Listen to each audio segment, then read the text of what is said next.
नूरपुर नगर के राजा बजीर सिंह और पड़ोसी राज्य किशनगढ़ के राजा राजबीर सिंह के बीच भयंकर युद्ध चल रहा था। किशनगढ़ का राजा राजबीर सिंह नूरपुर को अपने राज्य में मिला लेना चाहता था। युद्ध 15 दिनों तक चलता रहा।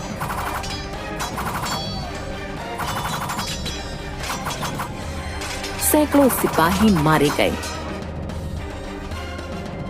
लेकिन अंत में राजबीर सिंह को रणभूमि को छोड़ भागना पड़ा और बजीर सिंह इस युद्ध में विजयी हुए।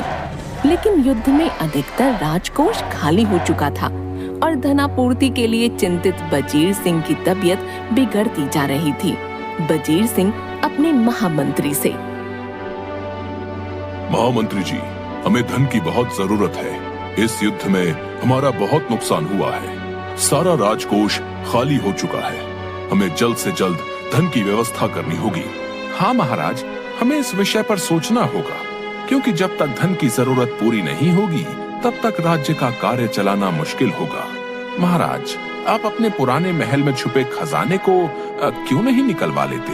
महामंत्री जी, आपको तो पता है कि उस खजाने तक सिर्फ वही इंसान पहुंच सकता है जो ईमानदार, निस्वार्थ और उसके साथ साथ बुद्धिमान भी हो।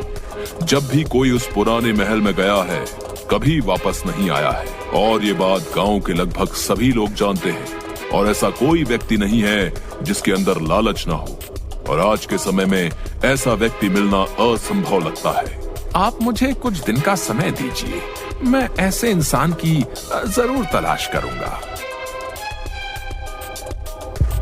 महामंत्री ये जानते थे कि उस पुराने महल में जाने के लिए हिम्मत के साथ साथ हौसला भी चाहिए, और ये दोनों चीजें हमारे सैनिकों में नहीं है। महामंत्री ने बहुत ढूंढा, पर कोई भी ऐसा व्यक्ति नहीं मिला जो उस महल में जा सके। उन्होंने बहुत जगह ढूंढा, पर कहीं ऐसा व्यक्ति नहीं मिला। महामंत्री परेशान होकर बैठ जाता है। क्या करें? कोई भी ऐसा व्यक्ति नहीं है जो उस महल से खजाना ला सके। अगर ऐसा ही रहा तो थोड़े दिन में हमारे राज्य की हालत बहुत खराब हो जाएगी। कि तभी उसकी नजर खेत में काम कर रहे एक व्यक्ति पर पड़ती है। चलो इसे भी जांच लेते हैं।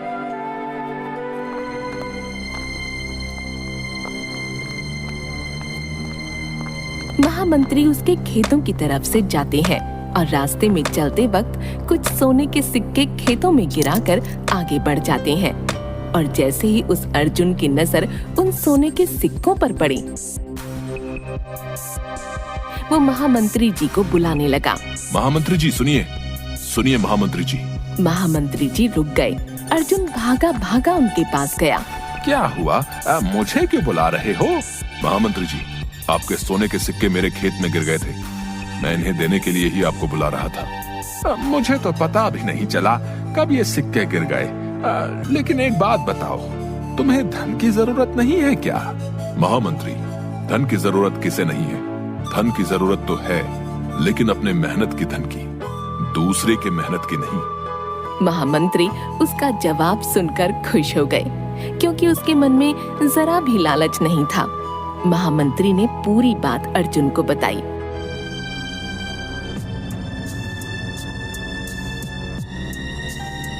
और उससे पूछा, क्या तुम वहाँ उस पुराने महल में जाओगे? अगर मेरे जाने से इस राज्य की समस्या का समाधान हो जाएगा तो मैं जरूर जाऊंगा। महामंत्री उसे राजा के पास लेकर जाता है और सारी बात बताता है। राजा ये बात जानकर बहुत खुश होते हैं। ठीक है, तो कल तुम उस महल में जाना। महामंत्री, इन्हें पुराने महल जाने के लिए रास्ता बता दो। जी महाराज, मैं अभी बता देता हूँ।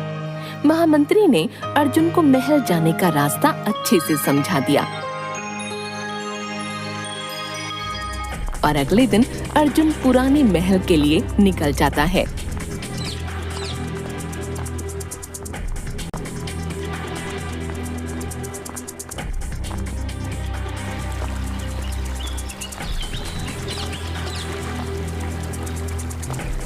और बहुत दूर चलने के बाद वो महल पहुंच जाता है। यहाँ पहुँचते पहुँचते तो रात हो गई। अब क्या करूं? कैसे जाऊं अंदर? बहुत अंधेरा हो रहा है। लेकिन अगर कल तक का इंतजार किया तो बहुत समय हो जाएगा। मुझे अभी इस महल के अंदर जाना होगा। यही सोचकर अर्जुन महल के अंदर जाता है तो देखता है चारों तरफ बस अंधेरा ही अंधेरा था। उसे कहीं भी सोना तो क्या, सोने का नामो निशान तक दिखाई नहीं दे रहा था। वो बस चलते जा रहा था। वो थोड़ा आगे बढ़ता है, तभी उसे वहाँ 2 दरवाजे नजर आते हैं। अब कौन सा दरवाजा सही है? किस दरवाजे में जाऊं? अरे ये क्या, इनमें तो ताले लगे हुए हैं। इनकी चाबियां किसके पास होंगी? अब अर्जुन इधर उधर चाबियां ढूंढने लगता है। तभी उसे एक आकाशवाणी सुनाई देती है। अगर तुम्हें सही दरवाजे की चाबी चाहिए तो तुम्हें मेरी इस पहेली का जवाब देना होगा। बताओ, वो कौन सी चीज है जो उजाले में दिखती है, काले रंग की होती है, लेकिन अंधेरे में छुप जाती है? अर्जुन परेशान हो जाता है और कुछ देर दिमाग पर जोर डालने के बाद कमरे में इधर उधर घूमने लगता है और अचानक से उसे जवाब याद आता है। ऐसी तो दुनिया में बस एक ही चीज है और वो है हमारी परछाई। बहुत बढ़िया। इतने अंधेरे और अकेलेपन के बावजूद तुमने अपनी बुद्धि को संयम में रखकर जवाब सोचा। ये सच में काबिले तारीफ है। चलो, तुमने इस कमरे में जाने का पहला चरण तो पार कर लिया। बाएं हाथ के दरवाजे के पास जाओ और ध्यान से देखो, ताला खुला है। अब जैसे ही ये दरवाजा खुलेगा तुम्हें एक बड़ा कमरा दिखाई देगा, जिसके एक शोर से दूसरे शोर तक जाने के लिए तुम्हें कुछ कठिनाइयों का सामना करना होगा। कठिनाइयों से तुम्हें गणेश जी ही बचाएंगे। अगर इस परीक्षा में तुम सफल रहे तो अंत में तुम पूज्य महात्मा के कक्ष तक पहुंच जाओगे। ये तुम्हारी बुद्धि और ईमानदारी की परीक्षा है। अर्जुन आगे बढ़ता है और उस दरवाजे से अंदर जाता है। वहाँ उसे महल का एक बड़ा कमरा दिखाई देता है और ठीक कमरे के दूसरी तरफ एक और दरवाजा। अब मुझे उस दरवाजे के अंदर जाना होगा, लेकिन आकाशवाणी ने कुछ मुश्किलें आएंगी ऐसा कहा था। वो क्या है पता नहीं। अर्जुन एक कदम आगे बढ़ाता है। कमरे के फर्श पर लगे पत्थर अलग अलग रंग के चमकने लगते हैं और एक तरफ से उड़ता हुआ पत्थर आकर उससे टकराता है और उसे घायल कर देता है। इससे पहले कि अर्जुन कुछ समझ पाए, वहाँ पर बहुत सी चमगादड़ें उड़ती हुई उस पर झपट पड़ी। ये क्या हो रहा है?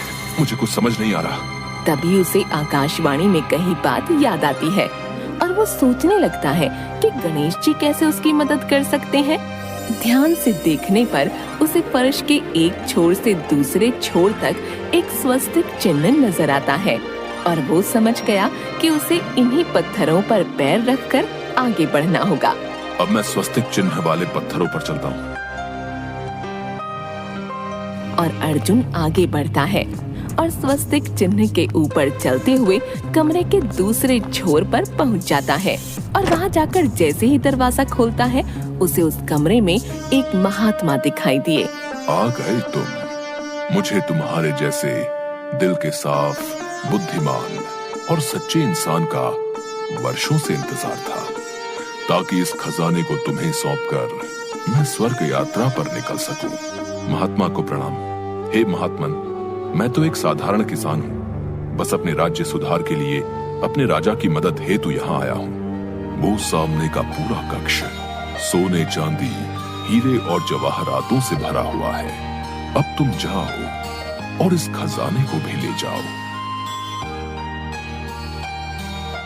ये बोलकर महात्मा वहीं पर विलीन हो गए और अर्जुन जाकर उस कक्ष को खोलता है जो पूरा खजाने से भरा हुआ है। आखिरकार मैं अपने कार्य में सफल हुआ।